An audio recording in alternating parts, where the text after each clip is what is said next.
Hello વિદ્યાર્થી મિત્રો, આજે આપણે જીસીઆરટી સ્ટાન્ડર્ડ 11 ની હિસ્ટ્રીના ચેપ્ટર 3 ના એમસીક્યુ જોઈશું. આપણું ત્રીજું ચેપ્ટર છે વૈદિક ધર્મ અને સંસ્કૃતિ પાર્ટ 1. આગળના ચેપ્ટર 1 અને ચેપ્ટર 2 ના એમસીક્યુ અપલોડ થઈ ચૂક્યા છે. આ ચેપ્ટરમાંથી બનતા તમામ એમસીક્યુ આવરી લેવામાં આવે છે. પ્રથમ પ્રશ્ન છે મિત્રો, નીચેનામાંથી સત્ય વિધાનો જણાવો. તો મિત્રો આ વિધાનો જણાવવાની વાત છે વૈદિક કાળ દરમિયાનના. તો કુલ વેદોની સંખ્યા 4 છે. હા મિત્રો, તો બીજું વિધાન જે છે એ સત્ય છે. તો કુલ વેદોની સંખ્યા 4 છે, તો બીજું વિધાન જ્યાં ના હોય કાઢી નાખવાનું, એટલે ઓપ્શન ગયો. વૈદિક ઇતિહાસ જાણવાનો સૌથી મહત્વનો સ્ત્રોત યજુર્વેદ છે. ના મિત્રો, વૈદિક ઇતિહાસ જાણવાનો સૌથી મહત્વનો સ્ત્રોત જે છે ઋગ્વેદ છે. એટલે કે ત્રીજું વિધાન જે છે ખોટું છે. એટલે કે ત્રીજું જ્યાં હોય ત્યાં કાઢી નાખો, આ ગયું.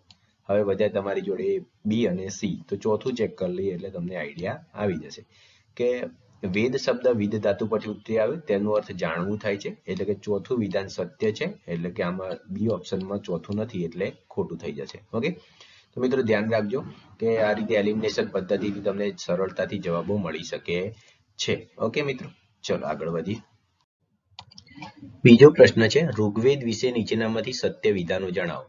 તો ઋગ્વેદની વાત કરીએ કે સત્ય વિધાનો જણાવો. તો પહેલા જોઈશું આપણે કે વૈદિક ઇતિહાસ જાણવાનો સૌથી મહત્વપૂર્ણ સ્ત્રોત છે. આપણે જોયું પહેલું વિધાન સત્ય છે. બધા ઓપ્શનમાં પહેલું આપ્યું છે તો સત્ય જ છે. ઓકે, ત્યારબાદ જોઈએ કે તેમાં કુલ 10 મંડળોમાં વહેંચાયેલ છે. મતલબ બીજું વિધાન પણ સત્ય છે. તો બીજું વિધાન સત્ય છે એટલે એ ઓપ્શન નીકળી ગયો. આ જ ઋગ્વેદમાં 1028 જેટલા સૂક્તો આવેલા છે. 1028 જેટલા સૂક્તો આવેલા છે. તો એ પણ વિધાન સત્ય છે. એટલે કે ત્રીજો ઓપ્શન પણ જવાબમાં આવવું જોઈએ, એટલે આ નીકળી ગયું. ચોથું જોઈએ, તેની રચના ઈસવીસન પૂર્વે 1200 ની આસપાસ થઈ છે. તો હા મિત્રો, ઋગ્વેદની રચના જે છે ઈસવીસન પૂર્વે 1200 ની આસપાસ થયેલી હોવાની મનાય છે. તો આનો જવાબ આવશે ડી. જો મિત્રો તમને સીધો આ જવાબ જો ચોથું વિધાન જો તમને ખબર હોય કે ચોથું વિધાન તમને ખબર છે કે ઈસવીસન પૂર્વે 1200 ની આસપાસ ઋગ્વેદની રચના થઈ છે, તો સીધો જ તમે જોશો કે ભાઈ ચોથું વિધાન જેમાં ના હોય કાઢી નાખો, એટલે એ ગયો, બી ગયો અને સી ગયો. સીધો જવાબ આવશે ડી. ઓકે મિત્રો, તો તમને ફાસ્ટ કામ થશે. જો તમને કોઈક એક વિધાન પરફેક્ટ ખબર હોય, તો ચોથું વિધાન અહીંયા પરફેક્ટ ખબર હોત ને તો તમારે એક જ વિધાન વાંચવું પડત. કયું? ચોથું વિધાન વાંચો, સીધો જવાબ મળી જતો. ત્રીજો પ્રશ્ન છે, નીચેનામાંથી સત્ય વિધાનો જણાવો. તો સત્ય વિધાનો આપણે ત્રીજા પ્રશ્નમાં જણાવવાના છે. તો આપણે જોઈશું કે 4 ઓપ્શન જે છે આપણી જોડે, એમાં ચોથો એક ઓપ્શન એવો છે કે જે એકમાં જ છે. તો એને પહેલા ચેક કરી લઈએ તો ખબર પડી જાય આપણને. આ પ્રજા, આર્ય જે પ્રજા જે છે એ પશુપાલન કરતી અને ઘાસચારાની તંગીના કારણે સ્થળાંતરિત થઈ. હા મિત્રો, મધ્ય એશિયા એટલે આપણું જે આ ભારત સમજો, અને એની ઉપરનો જે છે ભાગ છે જે કઝાકિસ્તાન, રશિયા એ સાઈડનો, તો તે મધ્ય એશિયા કહેવામાં આવે છે. કારણ કે આપણે દક્ષિણ એશિયામાં રહીએ છીએ. તો મધ્ય એશિયાના ભાગમાં આ લોકો ત્યાં રહેતા હતા અને ત્યાં ઘાસચારાની તંગી ઉત્પન્ન થઈ, એટલે એ લોકોએ ભારત તરફ પ્રયાણ કરવાની શરૂઆત કરી. તો ચોથું વિધાન સત્ય છે. ચોથું વિધાન સત્ય છે એટલે ચોથું આવવું જોઈએ જવાબમાં. અહીંયા નથી, બીમાં નથી, સીમાં નથી, એટલે સીધો જવાબ કયો થઈ ગયો આપણો? ડી. એટલે આપણે બીજા કોઈ વિધાન વાંચવાની જરૂર નથી. પણ તેમ છતાં પણ હું તમને જણાવી દઉં પહેલું વિધાન કેમ ખોટું છે. તો આર્ય શબ્દ જાતિ વિષયક શબ્દ છે. ના મિત્રો, આ કોઈ જાતિ વિષયક શબ્દ નથી. આર્ય જે છે એ લોકો એક ઇન્ડો યુરોપિયન ભાષા જે હતા એ બોલતા હતા. એટલે કે એક ભાષિક પદ છે આર્ય ભાષા. એના પરથી આ લોકોનું નામ આર્ય ભાષા બોલતા, જે કેવી કહેવાતી? ઇન્ડો યુરોપિયન ભાષા જે છે એ લોકો બોલતા હતા. તો આ જે કોઈ જાતિ વિષયક શબ્દ નથી. એટલે કે પહેલું વિધાન ખોટું થઈ જાય. તો એ રીતે પણ તમે મિત્રો ચેક કરી શકો કે પહેલું વિધાન ખોટું છે.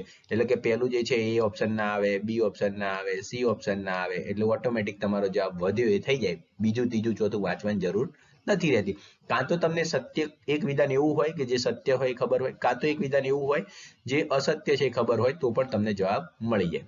બીજું અને ત્રીજું વિધાન મિત્રો સત્ય છે. કાર્ય ભાષિક શબ્દ છે, ઇન્ડો યુરોપિયન ભાષા એ બોલતા હતા અને એ લોકો ઈસવીસન પૂર્વે 4000 ની આસપાસ દક્ષિણ રશિયાના યુરેશિયા અને સ્ટેપિજના મેદાનમાં વસતા હતા. ચલો મિત્રો, ચોથો પ્રશ્ન છે, નીચેનામાંથી સત્ય વિધાનો જણાવો. સત્ય વિધાનો જણાવો, એમાં સૌથી ટૂંકું વાક્ય આપણે જોઈશું. બીજું, તેઓ ગાયો પાળતા હતા. આર્યો જે છે એ ગાયો પાળતા, પરંતુ ઘોડા વિશે અજાણ હતા. તો મિત્રો આર્યો વિશે વાત ચાલે છે. તો તેઓ ગાયો પાળતા પરંતુ ઘોડા વિશે અજાણ હતા. ના મિત્રો, આર્ય પશુપાલનનો વ્યવસાય એમનો મુખ્ય હતો, પરંતુ એ યુદ્ધ પ્રિય પ્રજા હતી, એટલે કે યુદ્ધો કરવામાં માનતા હતા. એટલે તમે જોશો કે રામાયણ જે છે, મહાભારત જે છે, એમાં યુદ્ધો તમને વધારે જોવા મળે. આર્ય પ્રજા. તો આ વિધાન જે છે બીજું છે એ ખોટું છે. આપણને સત્ય પૂછ્યું છે, જ્યાં બીજું હોય એ કાઢી નાખો. અહીંયા બીજું છે, અહીંયા બીજું છે, એ નીકળી ગયા. ચલો 50-50 આવી ગયા. હવે જોઈએ મિત્રો, આર્યો ઈસવીસન પૂર્વે 1500 ની આસપાસ હિન્દુકુશ પર્વતમાળાના ખૈબર ઘાટેથી ભારતમાં આવે. મિત્રો યાદ રાખો, કોઈ પણ પ્રજા ભારતમાં પ્રવેશી છે, વિદેશી પ્રજા, તો એ લોકો હંમેશા ભારતના ખૈબર ઘાટેથી જ આવે છે. કેમ? તો કે આપણું જે ભારત જે છે, આખું ભારત છે સમજી લો, તો અહીંયા આ બાજુ જો પાણી છે, આ બાજુ પાણી છે, આ બાજુ તમને હિમાલય પર્વતો ને બધું જોવા મળે. તો અહીંયા આ જગ્યાએ કોઈ ચાન્સ જ નથી આવવાના, બરોબર. તો તમારે એક જ માત્ર રસ્તો જે છે આ વાયવ્ય દિશા તરફનો, જ્યાંથી ખૈબર ઘાટ આવેલો છે, તો ત્યાંથી જ કોઈ પણ પ્રજા આવી શકે. તો પહેલું વિધાન સત્ય છે. પહેલું વિધાન સત્ય છે, બધામાં જ છે પહેલું તો. ઓકે, ચલો ત્રીજું ચેક કરી લઈએ, કાં તો ચોથું ચેક કરી લો. ચલો ચોથું ચેક કરી લો એટલે ખબર પડી જશે, કારણ કે પહેલું ત્રીજું તો અહીંયા પણ છે, પહેલું ત્રીજું તો અહીંયા પણ છે, એટલે તો સત્ય છે. ચોથું જ ચેક કરો. મેક્સ મુલર આર્યોનું મૂળ સ્થાન મધ્ય એશિયા જણાવે છે. હા મિત્રો, આ વિધાન બહુ પરીક્ષામાં પૂછાયું છે, અને એમને મંતવ્ય ધ્યાને લેવામાં આવે છે. માનવામાં આવે છે કે આ લોકો ખરેખર મેક્સ મુલરના મતે આર્યો મધ્ય એશિયામાંથી આવ્યા હતા. એ વિધાન સત્ય છે. ઇતિહાસકારો એને વધારે પ્રમાણિત ગણે છે. ચોથું વિધાન સત્ય છે, એટલે કે ચોથું પહેલામાં નથી, એટલે સીધો જવાબ થશે ડી. એટલે ઓછા વિધાનો વાંચી જલ્દી જવાબ લાવવાથી જ પરીક્ષા ક્રેક થાય. પાંચમો પ્રશ્ન છે, નીચેનામાંથી સત્ય વિધાનો જણાવો. અહીંયા ફેક્ચ્યુઅલ ડેટા છે મિત્રો. તો લોકમાન્ય ટિળકના મતે આર્યો ઉત્તર ધ્રુવ તરફથી, તો આર્યો કઈ તરફથી આવ્યા? ઉત્તર ધ્રુવ, આર્કટિક તરફથી આવ્યા એવું લોકમાન્ય ટિળક કહેતા. પહેલું વિધાન સત્ય છે. બીજું, સ્વામી દયાનંદના મતે આર્યો તિબેટથી આવ્યા, તો દયાનંદના મતેથી ક્યાંથી આવ્યા? તિબેટથી આવ્યા, એ પણ વિધાન સત્ય છે. અને મેક્સ મુલર તો આપણે જોયું કે મધ્ય એશિયાથી આવ્યા એમ કહેતા હતા, તો એ વિધાન પણ સત્ય છે. એટલે આપણો જવાબ કયો થઈ જશે? Option D. છઠ્ઠો પ્રશ્ન છે, નીચેનામાંથી સત્ય વિધાનો જણાવો. તો મિત્રો જોઈએ છઠ્ઠો પ્રશ્ન. તો ચોથું વિધાન જોઈએ, આર્યો યુદ્ધ માટે રથનો ઉપયોગ કરતા ન હતા. તો મિત્રો ન હતા ના આવે. આર્યો જે છે યુદ્ધ માટે રથનો ઉપયોગ કરતા હતા. આર્ય પ્રજા પશુપાલનની સાથે સાથે યુદ્ધ પ્રિય પ્રજા પણ હતી. તમે રામાયણ મહાભારતની અંદર આ વસ્તુ જોઈ શકો છો કે એ લોકો ભયંકર યુદ્ધ કરતા અને રથનો ઉપયોગ કરતા. અહીંયા ના પાડી છે, એટલે કે ચોથું વિધાન જે છે ખોટું છે. કે ના પાડી છે, ના ભાઈ કરતા હતા, એટલે ચોથું કાઢ નાખો. સીધો જવાબ થશે સી. એક જ વિધાન વાંચીને તમને જવાબ મળી ગયો. તેમ છતાં બીજું વિધાન આપણે જોઈએ કે આર્યો અફઘાનિસ્તાનની કુંભા નદીથી પરિચિત હતા. હા મિત્રો, તમને ખબર છે કે આપણું આ ભારત હોય અને એ લોકો આવ્યા મધ્ય એશિયા તરફથી, અને ભારતમાં આવવાનો એક જ માર્ગ છે આ બાજુ થઈને, બરોબર, અફઘાનિસ્તાન પાકિસ્તાન થઈને ખૈબર ઘાટનો માર્ગ. આગળના પ્રશ્નમાં આપણે જોયું. તો અફઘાનિસ્તાનની આજુબાજુ થઈને આવ્યા હોય તો તમને ખબર જ હોય કે ત્યાંની વસ્તુ વિશે પ્રચલિત તો હોય જ, તો બીજું વિધાન સત્ય થઈ જાય. તેમ એ રીતે તમે ચેક કરો તો બીજું વિધાન જ્યાં ના હોય એમાં જોશો તો પહેલું ગયું, બીજું ગયું, તો તમારા જોડે સી ના ડી 50-50 આવી ગયા. પછી તમે ચોથું વિધાન ચેક કરો, તમને જવાબ મળી જાય. આમ કેવું છે કે બધા વિધાનો વાંચવાની જરૂર નથી, સમયનો બચાવ કરવો પણ જરૂરી છે. સમય બચશે તો આગળના પ્રશ્નો તમે વધુ એટેમ્પ કરી શકશો અને સારી રીતે એટેમ્પ કરી શકશો. જવાબો આપવાની સાથે વધુ ને વધુ એટેમ્પશન તમને સિલેક્શન અપાવશે. સાતમો પ્રશ્ન છે, નીચેમાંથી આર્યો વિશે સત્ય વિધાનો જણાવો. હવે નવી પેટર્ન છે નીચે મિત્રો. એ પહેલા આપણે ચેક કરી લે કે ચારે વિધાનોમાં જોઈએ.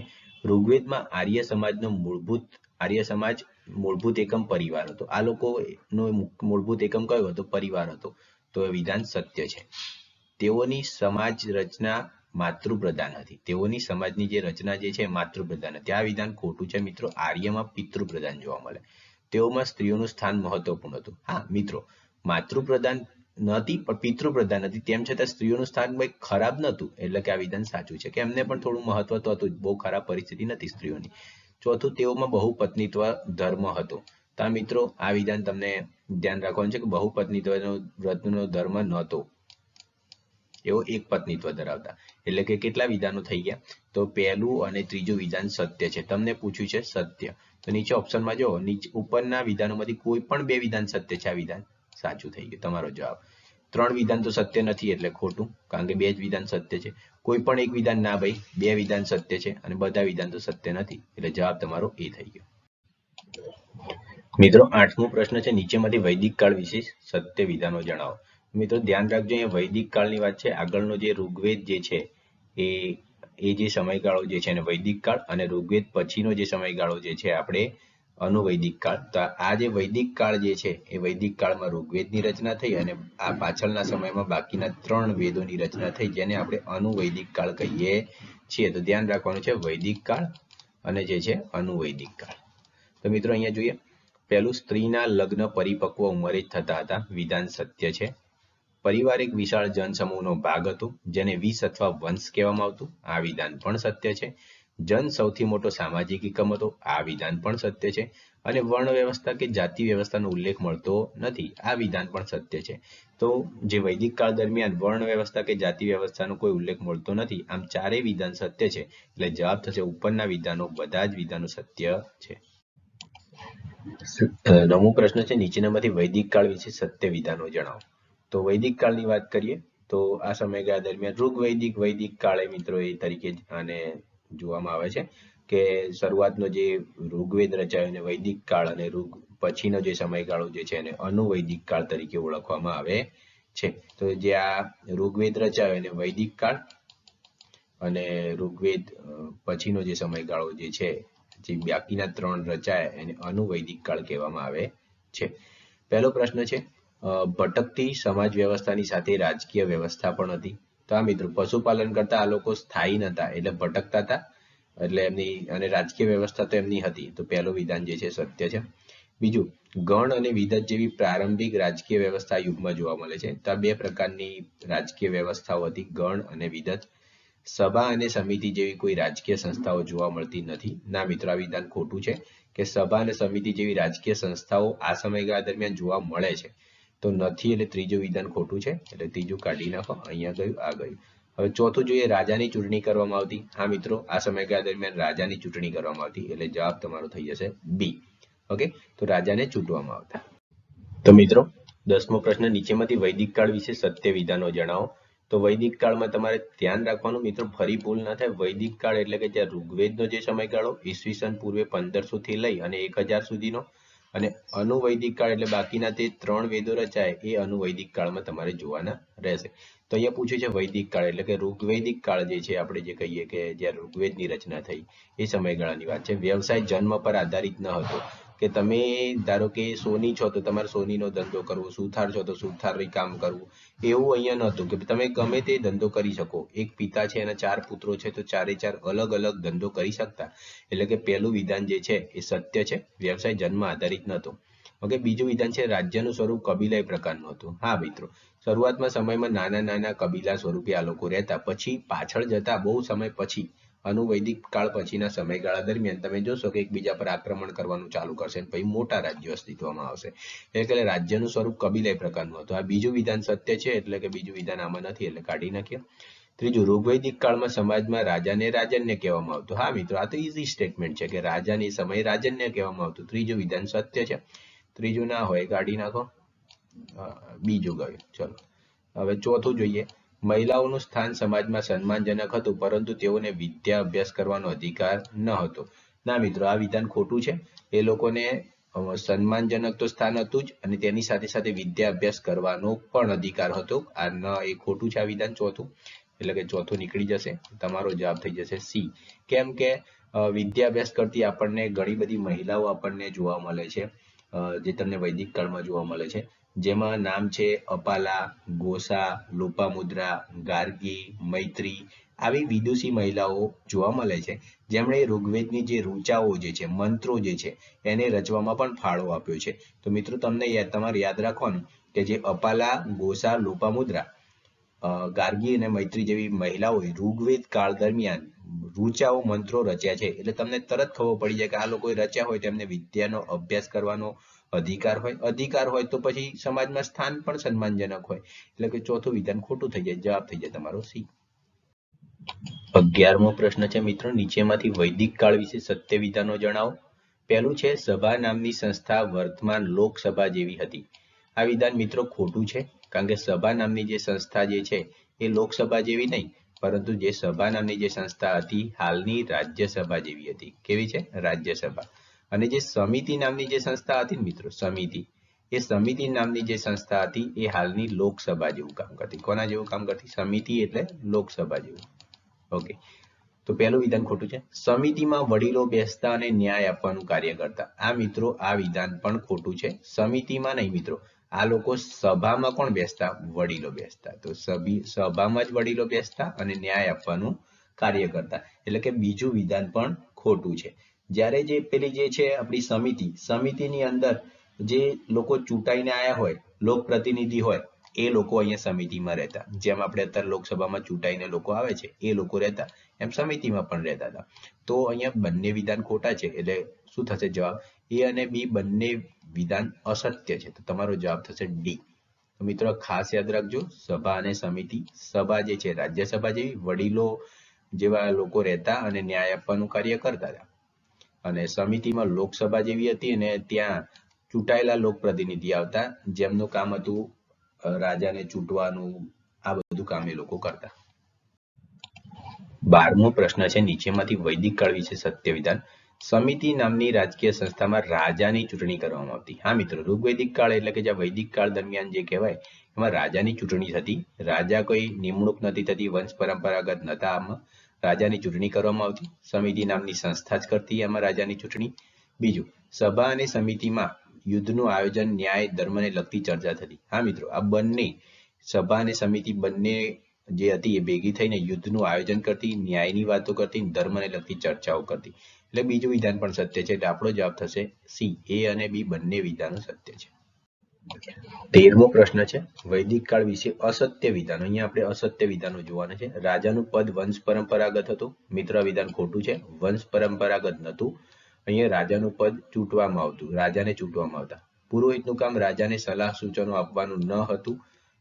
નહીં મિત્રો, રાજાને સલાહ સૂચન પુરોહિત જ આપતા, એટલે આ વિધાન આ પણ ખોટું છે. ના પાડે છે પણ ખરેખર આપતા. રથ બનાવનારનું સામાજિક સ્થાન મહત્વપૂર્ણ ન હતું. ના મિત્રો, રથ બનાવનારનું સામાજિક સ્થાન મહત્વપૂર્ણ હતું. અહીંયા ખોટું વિધાન. ના પાડે છે કે ના ભાઈ મહત્વપૂર્ણ નહોતું, એવું નહીં. રથ બનાવનારનું સામાજિક સ્થાન મહત્વપૂર્ણ હતું, એટલે આ વિધાન ખોટું. ચોથું, પ્રારંભિક વેદકાલીન રાજ્ય વ્યવસ્થામાં સ્ત્રીઓને સ્થાન મળતું નહોતું. સ્ત્રીઓને સ્થાન મળતું, ઋગ્વેદમાં તો ઋચાઓ લખી છે અપાલા ગોસાએ, એટલે આ વિધાન પણ અહીંયા ન હતું, એટલે ખોટું થઈ જશે. 4 વિધાન અસત્ય થઈ જશે, અને આપણને અસત્ય પૂછ્યા છે તો 4 વિધાન અસત્ય છે. 14મો પ્રશ્ન છે, નીચેમાંથી વૈદિક કાળ વિશે સત્ય વિધાન. સત્ય જણાવે. લોકો રાજાને કર સ્વરૂપે ભેટ સોગાદો આપતા. વિધાન સાચું છે. ઋગ્વેદમાં અપાતો કર સ્વૈચ્છિક ફાળો હતો, જે બલિ કહેવાતું. આ વિધાન પણ સત્ય છે. તો જે ઋગ્વૈદિક કાળ એટલે કે વૈદિક કાળ દરમિયાન જે છે, જ્યારે ઋગ્વેદની રચના થઈ ત્યારે રાજાને લોકો સ્વૈચ્છિક રીતે ભેટ સોગાદો આપતા, અને સ્વૈચ્છિક કર હતો, આપવું ના આપવું એમના પર હતું, અને એને બલિ તરીકે ઓળખવામાં આવતો હતો. તો ઓપ્શન સી આવશે. બંને વિધાન સત્ય છે. 15મો પ્રશ્ન છે મિત્રો, નીચેમાંથી વૈદિક કાળ વિશે સત્ય વિધાનો જણાવો. એ વિધાન છે, સમાજ માતૃપ્રધાન હતો. ના મિત્રો, સમાજ પિતૃપ્રધાન હતો, એટલે વિધાન ખોટું છે. ઋગ્વેદમાં પ્રકૃતિ સાથે સંકળાયેલ દેવતાઓ જોવા મળતા નથી. ના મિત્રો, આ વિધાન જોવા મળતા નથી નહીં, જોવા મળે છે. પ્રકૃતિ સાથે સંકળાયેલા દેવતાઓ જોવા મળતા. અગ્નિ છે, ઇન્દ્રદેવ જે છે વરસાદના દેવતા, આ બધું વરુણ દેવતા વરસાદના દેવતા, તો આ બધું શું પ્રકૃતિ જ હતી ને. શું? તો આ બધું આ વિધાન પણ ખોટું છે, એટલે કે જવાબ શું આવશે? બંને વિધાન અસત્ય છે. ઓકે, તો બંને વિધાન ખોટા છે, એટલે જવાબ આપણો ડી આવશે. બંને વિધાન અસત્ય છે. મિત્રો, આપણી ચેનલને સબસ્ક્રાઇબ ના કરી હોય તો કરી લેજો. આવા બધા જ વિડીયો તમને આવનારા લેક્ચરમાં મળી જશે, અને આ વિડીયોને વધુને વધુ શેર કરજો, જેથી હું આગળના વિડીયો જલ્દી બનાવું. 16મો પ્રશ્ન છે, નીચેમાંથી વૈદિક કાળ વિશે સત્ય વિધાનો જણાવો. અહીંયા સત્ય વિધાનો જણાવવાના છે મિત્રો. ઋગ્વેદમાં ઇન્દ્ર, વરુણ, મિત્ર, અગ્નિ, આવા બધા સોમ, આ બધા દેવતાનો ઉલ્લેખ જોવા મળે છે. હા મિત્રો, થોડી વાર આગલા પ્રશ્નમાં જ આપણે વાત કરી કે પ્રકૃતિ સાથેના દેવતાઓ તો અગ્નિ જે છે, વરુણ દેવતા જે છે, આ બધા પ્રકૃતિ સાથેના દેવતાઓ છે, અને ઋગ્વેદમાં બધાનો ઉલ્લેખ જોવા મળે છે. ઓપ્શન બી, ઋગ્વેદમાં ઉષા અને અદિતિ જેવી દેવીઓનો પણ ઉલ્લેખ જોવા મળે છે. હા મિત્રો, ઉષા અને અદિતિ જેવી દેવીઓ, પણ દેવીઓનો ઉલ્લેખ ઓછો છે. એ પણ વિધાન તમારે ધ્યાને રાખવાનું કે ઓછો જોવા મળે. હા, જોવા તો મળે છે પણ ઓછો જોવા મળે. તો અહીંયા જોવા મળે છે એમ કીધું છે, તો બંને વિધાન સત્ય છે, એટલે આપણો જવાબ થશે સી, કારણ કે પૂછ્યું છે સત્ય વિધાનો, તો સી જવાબ આવશે. 17મો પ્રશ્ન છે, નીચેમાંથી વૈદિક કાળ વિશે સત્ય વિધાન. મિત્રો, સત્ય વિધાનની વાત છે. ઇન્દ્ર વરસાદ અને યુદ્ધના દેવતા તરીકે પૂજાતા. વિધાન સત્ય છે. બીજું, ઋગ્વેદમાં અગ્નિદેવનો સૌથી વધુ ઉલ્લેખ છે. મિત્રો, આ વિધાન ખોટું છે. ઋગ્વેદમાં સૌથી વધુ ઉલ્લેખ ઇન્દ્રનો જોવા મળે, એટલે બીજું વિધાન ખોટું છે. એટલે બીજું ખોટું છે, એટલે કાઢી નાખો જ્યાં બીજું હોય ત્યાં. એટલે આપણી જોડે વધ્યા ઓપ્શન એ અને ઓપ્શન બી. હવે જો પહેલું ત્રીજું તો અહીંયા પણ છે ને અહીંયા પણ છે. ચોથું ચેક કરી લઈએ. અગ્નિ દેવને ઈશ્વર અને માનવને જોડતી કડી હતા. હા મિત્રો, અગ્નિદેવ જે છે ને એ ઈશ્વર અને માનવને જોડતી કડી છે. કેમ? તો આપણે યજ્ઞો કરીએ છીએ. ભગવાનને ખુશ કરવા માટે શું કરીએ? યજ્ઞો કરીએ. તો મનુષ્ય જે છે યજ્ઞ કરે, યજ્ઞ થી કોણ ખુશ થાય? ભગવાન ખુશ થાય એવું માનવામાં આવે. એટલે આપણે વચ્ચેનું માધ્યમ છે અગ્નિદેવ. તો ચોથું વિધાન સત્ય છે, એટલે જવાબ થશે આપણો બી. અહીંયા ચોથું નથી એટલે જતો રહે જવાબ. ઓકે. તો પવનદેવ પવન અને વરસાદના દેવતા હતા. ઇન્દ્ર પણ વરસાદ અને યુદ્ધના દેવતા. તો પવન અને ઇન્દ્ર બંને છે ને જોડે સંકળાયેલા દેવતાઓ હતા, એકબીજા સાથે સંકળાયેલા દેવતાઓ છે. એટલે તેમ બંનેમાં પવન વરસાદ બંનેમાં આવશે. એટલે ત્યાં કન્ફ્યુઝ ના થતા આપણો જવાબ થશે બી. 18મો પ્રશ્ન છે, નીચેમાંથી વૈદિક કાળ વિશે સત્ય વિધાનો જણાવો. તો મિત્રો જોઈએ, ત્રીજું વિધાન જોઈએ, અગ્નિદેવ ઋત તરીકે ઓળખાતા. ના મિત્રો, અગ્નિદેવ જે છે ઋત તરીકે ઓળખાતા નતા. કોણ ઓળખાતું ઋત તરીકે? તો વરુણ દેવ જે છે એ ઋત તરીકે ઓળખાતા હતા. એટલે ત્રીજું વિધાન જે છે ખોટું છે. અહીંયા ગયું, અહીંયા પણ ત્રીજું છે એટલે ગયું, અહીંયા પણ ત્રીજું છે એટલે ગયું. એટલે સીધો જવાબ કયો આવશે? બી. તો બીજા કોઈ વિધાન વાંચવાની જરૂર નથી જો તમને આ વિધાન ખબર હોય તો. બીજા જોઈએ કે ઇન્દ્ર સુધી પહોંચવાનું માધ્યમ અગ્નિ હતું. વિધાન વાક્ય સાચું છે. કોઈ પણ દેવતા સુધી પહોંચવાનું માધ્યમ અગ્નિ જ હતા. બીજું, વરુણને બ્રહ્માંડના પ્રબંધક માનવામાં આવતા. વ્યવસ્થા કરવી બધું બ્રહ્માંડનું એમનું કામ હતું. બીજું વિધાન પણ સત્ય. ચોથું, સોમરસનું પાન કરાવવું એ સાંસ્કૃતિક લક્ષણ હતું. એ સમયગાળા દરમિયાન સોમરસ બહુ પીવામાં આવતો. તો પહેલું, બીજું, ચોથું સાચું છે. જવાબ થશે આપણો બી. 19મો પ્રશ્ન છે, નીચેમાંથી વૈદિક કાળ વિશે સત્ય વિધાનો જણાવો. તો નવી પેટર્ન છે મિત્રો. તો વૈદિક યુગ દરમિયાન મૂર્તિ પૂજા અને મંદિરો બહોળા પ્રમાણમાં વિકસ્યા. મિત્રો, તમે ગુપ્ત યુગ ભણ્યા હશો તો તમને ખબર હશે કે મંદિરો બનવાની શરૂઆત જ ક્યારે થઈ? ગુપ્ત યુગ દરમિયાન થઈ. તો આ વિધાન કેવું થાય? ખોટું.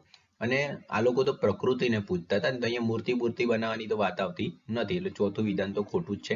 એટલે તમે ઓપ્શનમાં ચોથું વિધાન ખોટું છે. ચલો, તો બધા વિધાન તો સત્ય નથી એટલે અહીંયા ડી ઓપ્શન નીકળી જાય.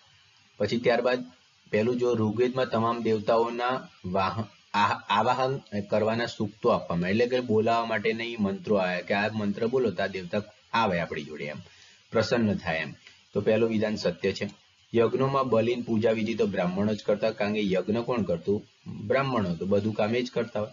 યજ્ઞો કરવાનું કારણ શું હતું? કે પ્રજાપતિ, પશુધનમાં વૃદ્ધિ અને લાંબુ આયુષ્ય હતું. આ વિધાન પણ સત્ય છે. જવાબ કયો થાય? ઉપરના વિધાનોમાંથી કોઈ પણ 3 વિધાન સત્ય છે. જવાબ થશે બી. 20મો પ્રશ્ન, નીચેમાંથી વૈદિક કાળ વિશે અસત્ય વિધાનો જણાવો. તો ઋગ્વેદિક અસત્ય શોધવાના છે ને મિત્રો. તો જોઈએ, ઋગ્વેદિક કાલીન આર્ય પશુપાલક હતા. હા, ઋગ્વેદ કાળ દરમિયાન જે આર્યો હતા એમનું મુખ્ય વ્યવસાય જ પશુપાલન હતું. વિધાન સત્ય છે. બીજું વિધાન, આ સમયે ધનવાન વ્યક્તિને ગોમત કહેવાતો. તો ધનવાન વ્યક્તિને ગોમત કહેવાતો. આ વિધાન પણ સત્ય છે મિત્રો. તો પહેલા 2 તો સત્ય છે. ઓપ્શન પર તમે જાઓ તો 2 વિધાન તો સત્ય તો છે જ. એટલે ઓકે. ત્રીજું જાઓ, પુત્રને દુહિતા. 2 વિધાન સત્ય છે એટલે બધા. ત્રીજું જોઈએ, પુત્રને દુહિતા કહેવાતો. પુત્રને નહીં મિત્રો, પુત્રીને દુહિતા કહેવાતી. આ વિધાન ખોટું છે. કેમ? પુત્રી દુહિતા એટલે કે ગાયને દોહનારી. તો પુત્ર થોડો દોહે, પુત્રી દોહે. એટલે ત્રીજું વિધાન ખોટું છે. પુત્ર નહીં પણ પુત્રી આવશે. ચોથું, ગાયો પાળનાર માટે ગવેશના શબ્દ વપરાતો. આ વિધાન પણ મિત્રો ખોટું છે. ગાયો પાળનાર માટે નહીં, યુદ્ધ માટે. યુદ્ધ માટે કયો શબ્દ વપરાતો? ગવેશના. કારણ કે યુદ્ધ કરવાનું કારણ જ ગાયો હતી.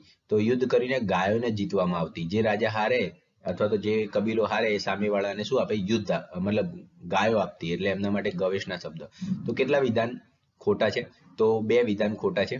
તો ઉપરના વિધાનોમાંથી કોઈ પણ 2 વિધાન અસત્ય છે. આ વિધાન સત્ય, આપણો જવાબ થશે. કારણ કે 3 તો અસત્ય નથી એટલે આ ના આવે. 1 વિધાન અસત્ય, ના ભાઈ. 2 વિધાન અસત્ય છે. બધા જ વિધાન સત્ય છે, એ પણ ખોટું. એટલે ઓપ્શન એ આપણો જવાબ થશે. નેક્સ્ટ પ્રશ્ન છે, વૈદિક કાળ સત્ય વિધાનો જણાવવાના છે. પહેલું છે, શિકાર, ધાતુને ગાળવાનું વગેરે કામ વૈદિક કાળમાં આ લોકો જાણતા હતા. તો આ લોકો વૈદિક કાળના લોકો જાણતા હતા. હા, ધાતુને ગાળવાનું બધું કામ આ લોકો જાણતા. જવનો ખોરાક તરીકે ઉપયોગ કરતા. આ વિધાન પણ સાચું છે. જવનો ઉપયોગ કરતા આ લોકો ખોરાક તરીકે. ત્રીજું, ગાય વસ્તુ વિનિમયમાં સૌથી મહત્વપૂર્ણ સ્થાન ધરાવતી. આ વિધાન પણ સત્ય છે કે તમારે કોઈ પણ વસ્તુ કોઈને દાન આપવી હોય, આ બધું કરવું હોય તો ગાય જે છે સૌથી મહત્વપૂર્ણ હતી, સૌથી મોંઘી વસ્તુ હતી એટલે મહત્વપૂર્ણ હતી. ચોથું, રાજન્ય બ્રાહ્મણોને ગાય અને ઘોડાની ભેટ આપતા. તો હા, રાજાઓ જે છે એ મોટે ભાગે બ્રાહ્મણોને ગાય અને ઘોડાની ભેટો આપતા. એમાં મોટે ભાગે ગાયોની ભેટો વધારે આપતા. તો 4 વિધાન સત્ય છે, આપણને સત્ય જ પૂછ્યું છે એટલે અહીંયા જવાબ આવશે ઉપરના વિધાનમાંથી બધા જ વિધાન સત્ય છે. ઓકે, તો બધા જ વિધાન સત્ય છે, એ ઓપ્શન ડી તમારો જવાબ આવશે. 23મો પ્રશ્ન છે અનુવૈદિક કાળ વિશે સત્ય વિધાનો જણાવો. તો મિત્રો અનુવૈદિક કાળની વાત કરીએ તો જો ઋગ્વેદિક કાળ જે છે શરૂઆતનો 1500 થી લઈને 1000 નો સમયગાળો, 1000 થી પછીનો સમયગાળો જે 600 સુધીનો કહેવાય એને તમે અનુવૈદિક કાળ કહેવાય. તો ઈસવીસન પૂર્વે 1000 થી 600 સુધીનો સમયગાળો અનુવૈદિક કે ઉત્તરવૈદિક કાળ કહેવાય. આ વિધાન સત્ય છે. આ કાળમાં સામવેદ, યજુર્વેદ, અથર્વવેદની રચના થઈ. આ વિધાન પણ સત્ય છે કે જે અનુવૈદિક કાળ દરમિયાન બાકીના 3 વેદોની રચના થઈ અને વૈદિક કાળ દરમિયાન ઋગ્વેદની રચના થઈ. બ્રાહ્મણ, ક્ષત્રિય, વૈશ્ય, શૂદ્ર એમ 4 વર્ણ આમાં જોવા મળે. હા મિત્રો, તો 4 વર્ણ જે છે અનુવૈદિક કાળમાં જોવા મળે છે. ઓકે, ચોથું, આ સમયમાં કૃષિમાં કોઈ પણ પ્રકારની ક્રાંતિ જોવા મળતી નથી. આ વિધાન ખોટું છે કારણ કે મિત્રો જો 1000 થી 1500 થી લઈ અને 1000 સુધીનો જે સમયગાળો જે છે એને ઋગ્વૈદિક કાળ કે વૈદિક કાળ કહેવામાં આવે છે. અને 1000 અહીંયા 1000 નો સમયગાળાથી આ બે કાળને વિભાજિત કરવામાં આવે. વૈદિક કાળ અને અનુવૈદિક કાળ કેવી રીતના ડિવાઈડ થાય તો 1000 પહેલાનો અને 1000 પછીનો. 1000 ના સમયગાળામાં આજુબાજુમાં લોખંડની શોધ થઈ ને એટલે લોખંડની શોધ થઈ એટલે શું થયું, લોખંડની શોધ થઈ એટલે ખેતીમાં લોખંડનો ઉપયોગ થયો, હળ બનવા લાગ્યા લોખંડના એટલે ખેતીમાં ક્રાંતિ આવી. તો ક્રાંતિ ક્યારે આવી? 1000 પછી. તો 1000 પછી કયો કાળ આવે? તો અનુવૈદિક કાળ. તો ચોથું વિધાન જે છે એ ખોટું છે કારણ કે ક્રાંતિ જોવા મળે છે. તો ચોથું વિધાન ખોટું છે. પૂછ્યા છે સત્ય, તો 3 વિધાન સત્ય છે એટલે બી જવાબ તમારો આવશે. માત્ર કોઈ પણ 3 વિધાન જ સત્ય છે. 24મો પ્રશ્ન છે અનુવૈદિક કાળ. જો મિત્રો ધ્યાન રાખજો, હવે અનુવૈદિક કાળની વાત આવી ગઈ. આ સમયમાં બ્રાહ્મણ વર્ણ સૌથી ઊંચું અને શૂદ્ર સૌથી નીચું સામાજિક સ્થાન ધરાવતા. સાચી વાત છે. 4 વર્ણોની વાત અનુવૈદિક કાળમાં જોવા મળે, એમાં બ્રાહ્મણ ઊંચો અને શૂદ્ર નીચો. આ કાળમાં સામાજિક રીતે કુળનું મહત્વ વધ્યું. હા ભાઈ, તમે કયા કુળના છો એ બધું બહુ પૂછવામાં આવતું એટલે બીજું વિધાન પણ સત્ય છે. સમાજ માતૃસત્તાત્મક હતો. આ ખોટું છે મિત્રો. સમાજ પિતૃસત્તાત્મક વધુ દ્રઢ બન્યો, વધુ જબરજસ્ત પિતૃસત્તાત્મક બન્યો. ત્રીજું વિધાન ખોટું. આ સમયમાં વેદોમાં પુત્ર પ્રાપ્તિ માટે અનેક પ્રાર્થનાઓ થતી. આ વિધાન સત્ય છે કારણ કે પિતૃસત્તાત્મક હોય તો પુત્રની જ વાત હોય કે આગળનો જે કુટુંબનો જે વડો હોય એ પુત્ર બને. પુત્ર ના હોય તો એ સમાજ કઈ કામ, મતલબ એ પરિવાર કઈ કામનો નહીં. એટલે કે પુત્રની જ ગેલછા વધારે જોવા મળે કારણ કે સમાજ પિતૃસત્તાત્મક હતો. તો કેટલા વિધાન સત્ય છે? 3 વિધાન સત્ય છે. તો બી ઓપ્શન થઈ જશે. ઉપરના 3 માંથી કોઈ પણ 3 વિધાન સત્ય છે. 25મો પ્રશ્ન છે નીચેમાંથી અનુવૈદિક કાળ વિશે, અનુવૈદિક કાળ વિશે પાછું શું પૂછ્યું છે? સત્ય વિધાન. આ સમયમાં સંયુક્ત પરિવાર જોવા મળે છે અને કુટુંબનો વડો તમામ નિર્ણય લેતો. હા મિત્રો, સંયુક્ત પરિવાર જોવા મળતો અને કુટુંબનો વડો તમામ નિર્ણય લેતો હતો. આ વિધાન સત્ય છે. આ કાળમાં સામાજિક રીતે કુળનું મહત્વ વધ્યું. આગળ જોઈએ એ પ્રમાણે કુળનું મહત્વ તો વધ્યું જ હતું. વિદ્યાર્થી ગુરુ પાસે જઈને શિક્ષણ મેળવતો. હા મિત્રો, તમે જોઈ શકો છો કે વિદ્યાર્થી ગુરુ પાસે જઈને શિક્ષણ મેળવતો. રામાયણમાં જોશો, મહાભારતમાં જુઓ, જ્યાં ગુરુકુળ વ્યવસ્થા તમને જોવા મળે. અને એ સમયમાં તમે યુદ્ધો પણ જોવા મળતી. યુદ્ધો અનુવૈદિક કાળમાં જ થયા ને. આ સમયમાં જમીનનું મહત્વ પણ વધ્યું. હા મિત્રો, જમીનનું મહત્વ વધે જ. કેમ કે રાજા જે છે એ વંશ પરંપરાગત થવા માંડ્યા અને જમીનો માટે લડવા માંડ્યા. કેમ તો કે 1000 નો જે સમયગાળો જે છે એના પછી શું કહેવાય છે? ઉત્તરવૈદિક કે અનુવૈદિક કાળ. આ સમયે લોખંડની શોધ થઈ ગઈ હતી એટલે જમીનમાંથી ઉત્પાદન વધારે મળતું એટલે પશુપાલન કરતા વધારે મહત્વ જમીનનું વધ્યું અને જમીનના વધવામાં વધ્યું એના માટે યુદ્ધો થતા. એટલે ચોથું વિધાન પણ સત્ય છે. એટલે જવાબ શું થશે? 4 વિધાન સત્ય છે. તો મિત્રો યાદ રાખવાનું કે વૈદિક કાળ દરમિયાન પશુપાલનનું મહત્વ હતું અને અનુવૈદિક કાળ દરમિયાન તમારે કૃષિનું મહત્વ હતું એટલે કે જમીનનું મહત્વ વધારે હતું. કારણ શું હતું? તો કે લોખંડની શોધ થઈ એટલે જમીનનું મહત્વ વધ્યું કારણ કે ઉત્પાદન વધ્યું જમીનનું. 26મો પ્રશ્ન છે અનુવૈદિક કાળ વિશે સત્ય વિધાન જણાવો. અનુવૈદિક અને સત્ય પાછું. તો અનુવૈદિક કાળ દરમિયાન કૃષિ ક્રાંતિનો ઉલ્લેખ રામાયણ અને મહાભારતમાં થયેલો જોવા મળે છે. તો રામાયણ અને મહાભારતમાં નોંધાયું છે કે અનુવૈદિક કાળ દરમિયાન કૃષિ ક્રાંતિ થઈ હતી. તો વિધાન સત્ય છે. બીજું, આ કાળમાં સભા અને સમિતિનું મહત્વ ઘટ્યું. આ વિધાન પણ સત્ય છે. કેમ તો કે અનુવૈદિક કાળ દરમિયાન રાજા વંશ પરંપરાગત બન્યા એટલે હવે ચૂંટણી થવાની બંધ થઈ ગઈ. રાજા કા બેટા ही રાજા બનેગા એટલે સભા સમિતિનું કઈ મહત્વ વધ્યું નહીં કારણ કે સભા સમિતિ જે હતી વૈદિક કાળ દરમિયાન રાજાની ચૂંટણી કરતી. પણ અનુવૈદિક કાળ દરમિયાન જે છે રાજાનું પદ જે વંશ પરંપરાગત બનવા લાગ્યું એટલે સભા સમિતિનું કોઈ સાંભળતું નતું એટલે મહત્વ ઘટવા લાગ્યું. ત્રીજું, રાજાની ચૂંટણી બંધ થઈ ગઈ, રાજા વંશ પરંપરાગત થવા લાગે. આ વિધાન સત્ય છે. ચોથું, શરૂઆતમાં આર્યો અને અનાર્યો વચ્ચે સંઘર્ષ થયા. આ વિધાન પણ સત્ય છે કે આર્યો જે હતા બહારથી આવેલા અને ભારતની અંદર દ્રવિડિયન પ્રજા ઓલરેડી રહેતી હતી, તો આ બંને વચ્ચે થોડા સમય સુધી સંઘર્ષ ચાલ્યો અને પછી આ પ્રજા એકબીજાને અનુકૂળ થઈ ગઈ. તો ચારે ચાર વિધાનો સત્ય છે મિત્રો. તો ઓપ્શન ડી આપણો જવાબ થશે. 27મો પ્રશ્ન છે, નીચેમાંથી અનુકૈદિક કાળ વિશે સત્ય વિધાનો જણાવો. તો પહેલું વિધાન જે છે, આ સમયમાં રચાયેલ અથર્વવેદમાં અંધવિશ્વાસ, જાદુ, ટોણા, બધા દવાઓનો ઉલ્લેખ જોવા મળે. તો મિત્રો દવાઓ વાળો એકવાર પ્રશ્ન આવી ચૂકેલો કે અથર્વવેદમાં દવાઓનો ઉલ્લેખ જોવા મળે છે, તો વિધાન સાત્ય છે. બીજું, ઇન્દ્ર, વરુણ જેવા દેવતાઓનું સ્થાન બ્રહ્મા, વિષ્ણુ, શિવ દ્વારા લેવામાં આવ્યું. હા મિત્રો, તમે જોશો કે પહેલા વૈદિક કાળ આવ્યો, પછી અનુવૈદિક કાળ આવ્યો અને અત્યારે આપણે જે કાળમાં જીવી રહ્યા છીએ એ કાળ આવ્યો. તો અત્યારે પહેલા શરૂઆતમાં ઇન્દ્ર બિન્દ્ર હતા, પછી અનુવૈદિક એટલો જબરજસ્ત બન્યો કે જેમાં બ્રહ્મા, વિષ્ણુ, શિવ આવી ગયા. તો બંને વિધાન સત્ય છે, એટલે કે જવાબ શું થશે? ઓપ્શન સી, એ અને બી બંને વિધાનો સત્ય છે. મિત્રો આ જે પાર્ટ છે એ પાર્ટની દરેક લાઈનમાંથી જેટલા પણ એમસીક્યુ બન્યા હતા બધા જ એમસીક્યુ બનાવી દીધા છે. આની બહાર કોઈ એમસીક્યુ આવે એવી શક્યતા નથી. એટલે તમારે તમામ વિધાનો વાંચવાના છે અને યાદ રાખવાના છે. 28મો પ્રશ્ન છે, અનુવૈદિક કાળ વિશે સત્ય વિધાનો જણાવો. મિત્રો અનુવૈદિક કાળમાં શું થયું તો કે કૃષિનું મહત્વ વધ્યું. કેમ તો કે લોખંડના કારણે જો કૃષિનું મહત્વ વધ્યું તો આ જમીન જે છે, તો જમીન હોય ત્યાં ને ત્યાં જ લોકો બાજુમાં ઘર બનાવીને રહેવા લાગે. પહેલા કેવું હતું, વૈદિક કાળ દરમિયાન પશુપાલન પણ મહત્વ હતું. તે પશુપાલન તો પશુઓને લઈને ચરાવવા જાય ને ભટકતું જીવન ચાલતું. પણ પાછળ અનુવૈદિક કાળ દરમિયાન જમીનના કારણે એ લોકોએ સ્થાયી જીવન મેળવ્યું. એટલે આ સમયમાં આર્યોના ભટકતા જીવનનો અંત આવ્યો. આ વિધાન સત્ય છે.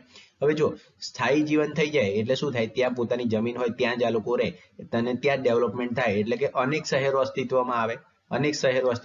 તો આ વિધાન સત્ય છે. અને પાછળથી એ 16 મહાજન પદોમાં પરિણમે, એટલે કે નાના જે શહેરો હતા એકબીજા પછી લડાઈ થયા પછી જે શક્તિશાળી 16 જેટલા મહાજન પદો હતા, એટલે કે રાજ્ય 16 મોટા રાજ્યો એ હતા એમાં કન્વર્ટ થઈ ગયા. ત્રીજું છે, આ કાળમાં અશ્વમેઘ યજ્ઞોની પરંપરા વિકસી પરંતુ પશુ બલિ પ્રથા લુપ્ત થવા માંડી. આ મિત્રો આ વિધાન ખોટું છે. કેમ તો કે અશ્વમેઘ યજ્ઞોની પરંપરા તો વધી જ હતી, એ વિધાન સાચું છે, પણ પાછળ જે છે ને પશુ બલિ પ્રથા લુપ્ત થવા લાગી એ ખોટું છે. પશુ બલિ જે હતી એ પણ વધી હતી. કેમ તો કે રાજા જે છે ને એ અશ્વમેઘ યજ્ઞ એટલા માટે કરાવતા પોતાની શક્તિનું પ્રદર્શન કરવા માટે કે ઘોડાને છૂટો મૂકી દે, જે વ્યક્તિ આ ઘોડો પકડે એની સાથે યુદ્ધ કરવાનું. એ વ્યક્તિ જો સામેથી સ્વીકારી લે કે હું તમારા શરણે આવી જાઉં તો વાંધો નહીં, બાકી જો શરણે ના આવે તો પછી એની જોડે યુદ્ધ કરવાનું અને યુદ્ધ કરીને જીતતા. અને જ્યારે આવા યજ્ઞો કરતા ને ત્યારે પશુ બલિ આપવામાં આવતી ભગવાનને ખુશ કરવા માટે. એવું માન્યતા હતી કે પશુ બલિ આપો એટલે ભગવાન ખુશ થાય. એટલે ત્રીજું વિધાન જે છે એ ખોટું છે. અશ્વમેઘ યજ્ઞોની પરંપરા વિકસી પરંતુ પશુ બલિ લુપ્ત નથી થઈ, ઉલટી વધી હતી. એટલે કે બીજું વિધાન જે છે ખોટું છે, એટલે બીજું કાઢી નાખો એટલે તમને સીધો જવાબ મળે. કયું થઈ જશે? બીજું કાઢી નાખો. પહેલું જોઈ લે, થોડું ઓપ્શનમાં થોડા આગા પાછી છે. આ સમયમાં નાના ગૃહસ્થ યજ્ઞોને કારણે એમની જગ્યાએ વિશાળ કર્મકાંડ યુક્ત યજ્ઞો થવા, એટલે કે નાના ઘરમાં જે યજ્ઞો થતા એના કરતા મોટા યજ્ઞો થવા માંડ્યા. અશ્વમેઘ યજ્ઞ, રાજસુ યજ્ઞ, વાજપેયી યજ્ઞ, આવા જબરજસ્ત મોટા પાયે યજ્ઞો થવા માંડ્યા. રાજાઓ દાન કરવા માંડ્યા, રાજાઓ જે હતા પબ્લિકને જમાડતા મોટા પાયે. તો જે છે પહેલું વિધાન સત્ય છે, એટલે અહીંયા પહેલું સત્ય છે, બીજું ખોટું છે, ત્રીજું સત્ય છે, ચોથું પણ સત્ય. 1, 3 અને 4 જવાબ આવવો જોઈએ, એટલે આપણે આ કાઢી નાખીએ અને આને જવાબ આવશે આપણો ચોથો ઓપ્શન થશે. 1, 3 અને 4. તો મિત્રો આ તમારા ત્રીજા ચેપ્ટરના તમામ એમસીક્યુ મેં કવર કરી લીધા છે. તમે ચેપ્ટર આખી જીસીઆરટી લઈને બેસજો, ચેપ્ટર ત્રીજું જોજો અને આખો પાઠ વાંચજો. એક લાઈનમાંથી જેટલા પણ એમસીક્યુ બન્યા તમામને મેં કવર કરવાનો પ્રયત્ન કરવામાં આવ્યો છે. આ વિડીયોને વધુ શેર કરજો, લાઈક આપજો અને કોમેન્ટ આપજો. થેન્ક યુ મિત્રો. હવે આપણે આગળના વિડીયોમાં મળીશું.